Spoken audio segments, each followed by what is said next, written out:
Hey, thanks so much for tuning in to the Daily Dose for Spiritual Growth. Today is Soak It Up Saturday, a day that we want you to soak up His Word, meditate on it, memorize it. And we have gone through the book of Matthew and covered 5 different categories of Jesus' miracles. And today we're going to cover 2 more categories, but they're not recorded in the book of Matthew. And that's something that we have to understand here, is that the Gospels are 4 different accounts, 4 different perspectives of their encounter with Jesus. And so there's 2 more categories that we want to cover for today. The first one is found in John chapter 2, and that's actually Jesus's first recorded miracle, and that's when he turned water into wine, which is absolutely amazing, an amazing miracle. And in that account, the wine was even better than the wine before. And that's something I want to highlight today, is that when you go to God with something, He delivers above and beyond our expectations.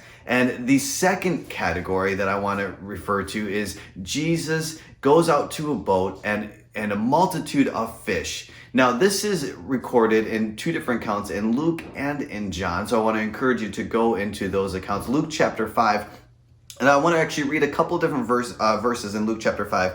Here it says, "When he had finished speaking, he said to Simon, 'Put out into the deep water and let down your nets for a catch.' Simon answered, 'Master, we've worked hard all night and haven't caught anything.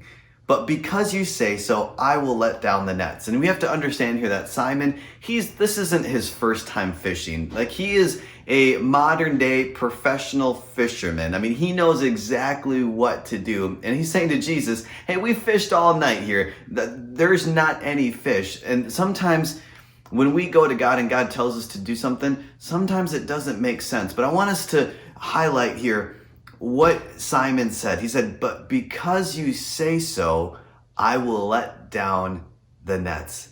And in verse 6, and then when they did so, they caught such a large amount of fish that their nets began to break. What an amazing encounter that Simon had with Jesus. And what an amazing encounter that we can have with Jesus today, because all week we've talked about these different types of miracles that Jesus performs. And it wasn't just here in the Bible. Jesus has the power to perform those miracles for us today. So I want to encourage you to dive into these 2 different categories of Jesus' miracles, and how can that be an encouragement to you today. Hey, thank you so much for tuning in today and all week. I want to encourage you to tune in on our live stream, Facebook or YouTube at 10:15, or if you live in the Southern York County area or around and you can be with us in person, Shrewsbury Assembly right on Main Street. We'd love to see you in person. And then next week on Monday for another Daily Dose for Spiritual Growth.